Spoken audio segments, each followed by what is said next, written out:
Welcome to రాజనీతి. YCP అధినేత జగన్మోహన్ రెడ్డి గారు తీసుకొచ్చిన ఈ మావిగన్ ప్రతిపాదన రెండు తెలుగు రాష్ట్రాల్లో ఒక చర్చనీయాంశంగా మారింది. జగన్ ప్రతిపాదనని చాలామంది హేళన చేస్తున్నప్పటికీ అమరావతిని అంతం చేసే విషయంలో జగన్ వెనకడుగు వేయలేదని తన ప్రకటన ద్వారా చెప్పారు.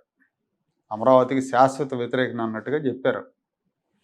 అలాగే అమరావతికి చట్టబద్ధత వచ్చిన తర్వాత అమరావతి ప్రాంతంలో రియల్ ఎస్టేట్ పెరుగుదల, ఆ ప్రాంతంలో పెట్టుబడులు పెట్టడానికి వచ్చేవాళ్ళని డిస్కరేజ్ చేయడానికే ఈ ప్రకటన చేశాడు అనుకోవాలి. జగన్మోహన్ రెడ్డి లాంటి నాయకుడి దగ్గర నుంచి మనం హేతుబద్ధతతో కూడిన ప్రతిపాదనను ఆశించలేం. ఆయన ఎంత చెత్త ప్రతిపాదన చేసినా సమాజం అభిప్రాయంతో సంబంధం లేకుండా దానికి కట్టుబడి ఉంటాడు. అలాగే ఆయన పార్టీ వాళ్ళు కూడా కట్టుబడి ఉండాల్సిందే. వాళ్ళకి లోపల అయిష్టత ఉన్నా దాన్ని బయటపెట్టే సాహసం చేయలేరు. మద్దతు ఇవ్వాల్సింది. ఇవ్వకపోతే జగన్మోహన్ రెడ్డి ఊరుకోడు. అందుకే అడ్డగోలు వాదనలు చేస్తూ ఉంటారు. ఇప్పుడు మావిగన్ విషయంలో కూడా అలాగే చేస్తున్నారు. జగన్ మావిగన్ అని ప్రకటన చేయగానే మెజారిటీ వైఎస్ఆర్ కాంగ్రెస్ పార్టీ నాయకులు ఇదేంటి మళ్ళీ కొంప ముంచాడని చర్చించుకున్నారు అంతర్గత సంభాషణలో. వైసీపీ తరపున వకాలు తప్పించుకొని మాట్లాడే కొంతమంది అనలిస్టులు కూడా ఈ మావిగన్ ప్రతిపాదనను వ్యతిరేకించారు. అయితే జగన్మోహన్ రెడ్డి సజ్జలను రంగంలోకి దింపాడు.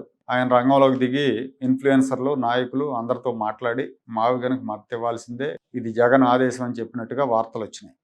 కృష్ణా, గుంటూరు జిల్లాల నాయకులతో సజ్జల రామకృష్ణారెడ్డి టెలికాన్ఫరెన్స్ నిర్వహించారు. మావిగన్కు మద్దతుగా మాట్లాడాలని కోరినప్పుడు కృష్ణా జిల్లా నాయకులు పెద్దగా ఆసక్తి చూపించలేదని తెలిసింది. మాజీ మంత్రులు పేర్ని నాని, కొడాలి నాని లాంటి వాళ్ళు ఈ ప్రతిపాదన వల్ల ఎలాంటి ఉపయోగం లేదని తేల్చి చెప్పినట్టుగా వైసీపీ వర్గాల ద్వారా తెలుస్తోంది.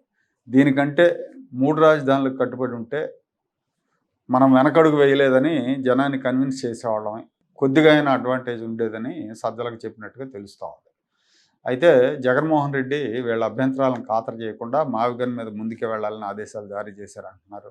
అయితే కార్యకర్తల స్థాయిలో మాత్రం దీని మీద పాజిటివ్ రెస్పాన్స్ రావట్లేదు. అదే విషయాన్ని వైసీపీ నాయకులు అంతర్గతంగా చర్చించుకుంటున్నారు. మధ్యాంధ్రలో ప్రకాశం, గుంటూరు, కృష్ణా, పశ్చిమ గోదావరి జిల్లాల్లో వైసీపీ నాయకులు ఎక్కువగా వార్తల్లో ఉండే జిల్లా కృష్ణా జిల్లా. అయితే ఎన్నికల తర్వాత ఈ జిల్లా నాయకుల్లో దేవినేని అవినాష్, పేర్ని నాని తప్ప మిగతా వాళ్ళు అంత యాక్టివ్గా లేరు. జోగి రమేష్ హడావుడి ప్రకటనలతో వార్తల్లో ఉంటున్నారు, కానీ మిగతా వాళ్ళు అంత వార్తల్లో లేరు. మొన్న ఆంధ్రజ్యోతి కార్యాలయాల ముందు ధర్నా కార్యక్రమంలో కూడా నాయకులు పార్టిసిపేట్ చేశారు, కానీ కార్యకర్తలు లేరు. గుంటూరుతో పోలిస్తే విజయవాడలో పెద్దగా జనం లేరని చెప్తా ఉన్నారు ఆ ధర్నా కార్యక్రమంలో. అసలు 2024 ఎన్నికల తర్వాతే ఎగిరెగిరి పడ్డవాళ్ళంతా చతికిల పడ్డారు. సామినేని ఉదయభాను పార్టీ మారారు, ఆయన జనసేన పార్టీలో చేరారు. కేసుల కారణంగా వల్లభనేని వంశీ స్లో అయ్యారు కొంత. అప్పుడప్పుడు నియోజకవర్గానికి వెళుతున్నారు, ప్రజల్ని కార్యకర్తల్ని కలుస్తున్నారు. ఇక కొడాలి నాని అయితే అనారోగ్యం కారణంగా చాలా కాలంగా స్తబ్దుగా ఉన్నారు. గుడివాడ నియోజకవర్గానికి కూడా పెద్దగా వెళ్ళట్లేదు, వెళ్ళినా కూడా ప్రజలను పెద్దగా కలవట్లేదు. ఈసారి అసలు ఆయన గుడివాడ నియోజకవర్గం నుంచి పోటీ చేయడానికి కూడా ఇష్టపడలేదు. ఇదే విషయాన్ని అధిష్టానంతో కూడా చెప్పారన్న వార్తలు వస్తున్నాయి. మరీ తప్పదంటే విజయవాడ నుంచి పార్లమెంటుకి పోటీ చేస్తానని తన సన్నిహితులతో చెప్తున్నట్టు తెలుస్తూ ఉంది. మరి ఆ ప్రతిపాదనకి జగన్మోహన్ రెడ్డి ఎలా స్పందిస్తారో తెలియదు. విజయవాడ లోక్సభ స్థానంలో వైఎస్ఆర్ కాంగ్రెస్ పార్టీకి ముందు నుంచి సరైన అభ్యర్థి అయితే లేరు. 2014లో కోనేరు ప్రసాద్ని బరిలోకి దింపారు, పారిశ్రామికవేత్త ఆయన. ఆ ఎన్నికల్లో కేసినేని నాని విజయం సాధించారు, తెలుగుదేశం అభ్యర్థి. కోనేరు ప్రసాద్ ఆ ఎన్నికతో వెళ్ళిపోయారు, రాజకీయాలు వద్దని. ఆయన విముఖత చూపించడంతో 2019 ఎన్నికల్లో సినిమా నిర్మాత, వ్యాపారవేత్త పొట్లూరి వరప్రసాద్ పీవీపీని రంగంలోకి దించారు. వైసీపీ గాలి ఉంది ఆ ఎన్నికల్లో. ఆ వైసీపీ గాలిలో కూడా పీవీపీని ఎక్కలేకపోయారు. ఆ తర్వాత ఆయన కూడా సైలెంట్ అయ్యారు. 24 ఎన్నికల్లో మూడో కృష్ణుడిగా అప్పటి వరకు తెలుగుదేశం ఎంపీగా ఉన్న కేసినేని నాని వైసీపీలో చేరటంతో ఆయన్ని బరిలోకి దింపారు.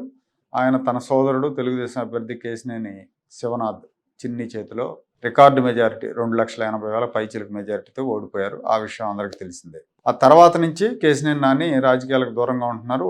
ఆయన వచ్చే ఎన్నికల్లో పోటీ చేసేది లేనిది స్పష్టత లేదు. కాబట్టి కొడాలి నాని విజయవాడ నుంచి ఎంపీగా పోటీ చేయాలనే ఆలోచనలో ఉన్నారంటున్నారు. నియోజకవర్గాల పునర్విభజన ఉంటుంది కాబట్టి పెరిగే నియోజకవర్గాలను బట్టి చివరి నిమిషంలో మళ్ళీ అసెంబ్లీకి పోటీ చేసినా ఆశ్చర్యపోవాల్సిన పనేం లేదన్న వాదన కూడా ఉంది. పునర్విభజన వార్తలకు ముందు దేవినేని అవినాష్ పెనంలూరుకి వెళ్ళొచ్చని, అలాగే రంగా కుమార్తె వంగవీటి రంగా కుమార్తెను వైసీపీలో చేర్చుకొని విజయవాడ తూర్పు టికెట్ ఇవ్వచ్చు అన్న ప్రచారం కూడా జరిగింది. అయితే ఇప్పుడు ఈ డీలిమిటేషన్ ప్రక్రియ జరగబోతా ఉంది. డీలిమిటేషన్ పూర్తయితే ఇప్పుడు ఉమ్మడి కృష్ణా జిల్లాలో కొత్తగా 6 అసెంబ్లీ నియోజకవర్గాలు వచ్చే అవకాశం ఉంది. ఇందులో విజయవాడ పరిధిలో ఇప్పుడున్న 3కి ఇంకో 3 అసెంబ్లీ నియోజకవర్గాలు యాడ్ అవుతాయి. మహిళా రిజర్వేషన్ స్థానాలను బట్టి టికెట్ల కూర్పు ఉండే అవకాశం ఉంది. పార్లమెంట్ నియోజకవర్గాలు కూడా అదనంగా ఇంకో పార్లమెంట్ నియోజకవర్గం వస్తుంది. కాబట్టి అప్పుడుండే పరిస్థితులు ఆయా నియోజకవర్గాల పరిధిలో ఉండే ప్రాంతాలను బట్టి అభ్యర్థులను ఫైనలైజ్ చేసే అవకాశం ఉంది. ఇప్పటికైతే కొడాలి నాని గుడివాడ నుంచి కంటెస్ట్ చేయడానికి విముఖంగా ఉన్నారన్న వార్తలు అయితే ఉన్నాయి.